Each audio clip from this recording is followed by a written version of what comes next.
All right, so this is leaving tomorrow to go. Yeah, it's got a mass 47. I remind everybody I'm in Mississippi. This is going to Georgia tomorrow to have air conditioning installed. The school district is doing retrofits, and we've already sent 2 of them over, no, 3 actually, of their buses to Transarctic in Georgia. It's close to the Bluebird dealer to get AC installed. Those 2 Bluebirds are gonna go over there next. Well, they're all gonna go together. I figured I'd do a video on this bus. I just got back from the school district that it belongs to.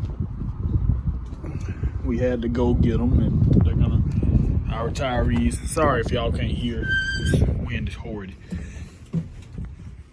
But I like the bus. It drove like really well. I'm not used to driving internationals because typically I work at the Bluebird dealership, and I haven't had a chance to drive newer ones like this very often. Got a wasp nest forming back there in that back. Oh yeah, might do something with him.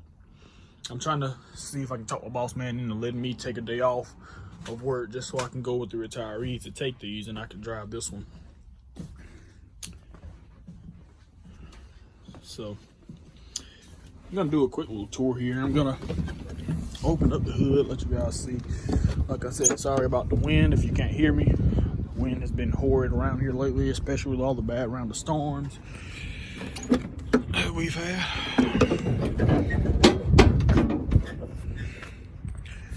That is your Max Force 7. I've heard horror stories about these, but I wouldn't imagine that they're too terrible with proper maintenance. Now, I could be wrong. A lot of people bought these anticipating that they were going to be like the 7.3, and you just can't run them like that. Now, I have no idea. Oh, there it is. It's rated at 200 horsepower. 560 foot-pounds of torque at 1,400 RPM. The engine was built in 2009, so I'm thinking this bus is a 2010. I know it does have an Allison 2500 PTS transmission. It's really powerful.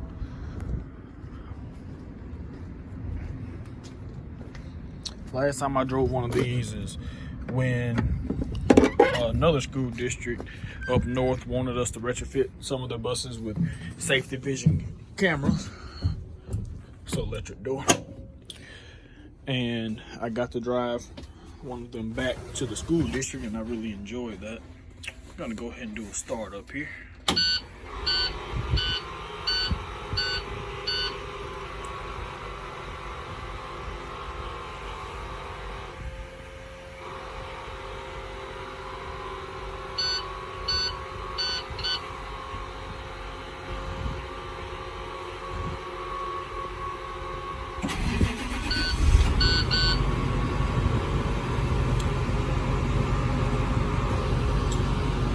Door controls on the steering wheel, typical international, but you can spec them with the switch here.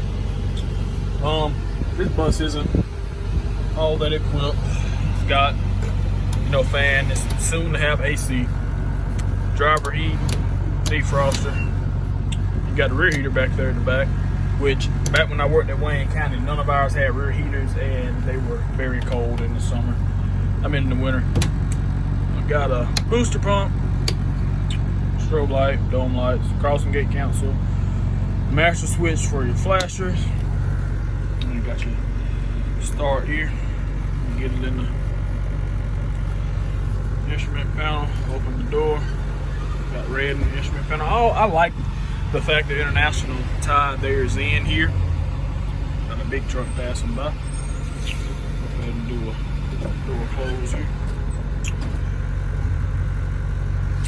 We do have a light check button down there, and this one here does have a adjustable steering wheel, which I thought was nice.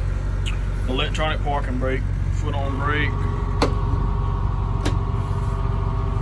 go. Yeah, so now I gotta turn the child check off. Typical international. Key goes backwards to the rear of the bus. There are wasps everywhere on this bus. I'm surprised I didn't get stung. Door open, door closed. Because the ones that International comes standard doesn't have the button that goes up there. But yeah, there's a wasp there and a wasp there. I'm so surprised I did not get a little visitor on the way here. It was like a 30-45 minute drive back here. I'm gonna go ahead and turn that flat master off. I can open that door because it's getting a little warm in here. But yeah, I like the bus. I like Internationals. I still don't like a Thomas bus. Even with all the issues that these Internationals have, I do not like a Thomas bus. I would rather drive one of these and risk being broken down than to drive a Safety Liner C2, because I just don't like them. But anyway, guys, thanks for watching.